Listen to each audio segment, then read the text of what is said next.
క్రైస్తవ్యం అంటే అసలు ఏ కష్టం ఉండదు, మొత్తం సుఖమే, సంతోషమే, సమస్యలన్నీ పోతాయి అనేటువంటి భ్రమ చాలా మందిలో వ్యాప్తిలో ఉంది. అలాంటి వాటిని ప్రచారం కూడా చేశారు. అసలు బైబిల్ ఏం చెప్తుంది చూడండి, రోమాపత్రిక 8వ అధ్యాయం 17వ వచనం చూడండి. అక్కడ ఏమని రాయబడింది? ఆయనతో శ్రమ పడిన ఎడల ఆయన తోడి, అంటే మనల్ని కన్న దేవుడు ఏం చేస్తాడంటే కొంతమేర మనం శ్రమ పడుతూ అనుభవ జ్ఞానం పొందేటట్లు అవకాశం ఇస్తాడు.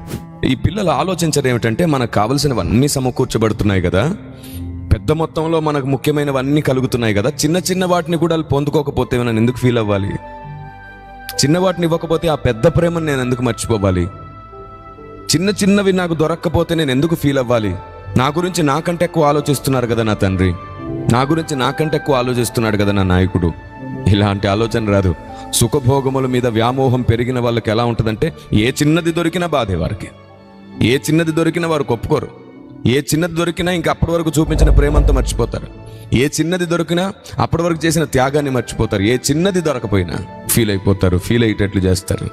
ఏమనిపిస్తుందో తెలుసా? అసలు వీళ్ళు ఉన్నది డబ్బు కోసమేనా, సుఖభోగం కోసమేనా? నన్ను అర్థం చేసుకోరా, నేను వారి భవిష్యత్తు కోసమే వారిని కడుతున్నానని ఎప్పుడు అర్థం చేసుకుంటారు? భక్తి నేర్చుకోవట్లేదా? ఏ తండ్రి అయినా తన పిల్లల గురించి ఇలా బాధపడడా? అన్నీ సమకూర్చి కొన్నిట్లో కొరత పెడుతున్నారు అంటే అది నీ భవిష్యత్తు కోసం మాత్రమే, నిన్ను విరిగి నల్లగొట్టి అనుభవజ్ఞులుగా చేయడం కోసం మాత్రమే.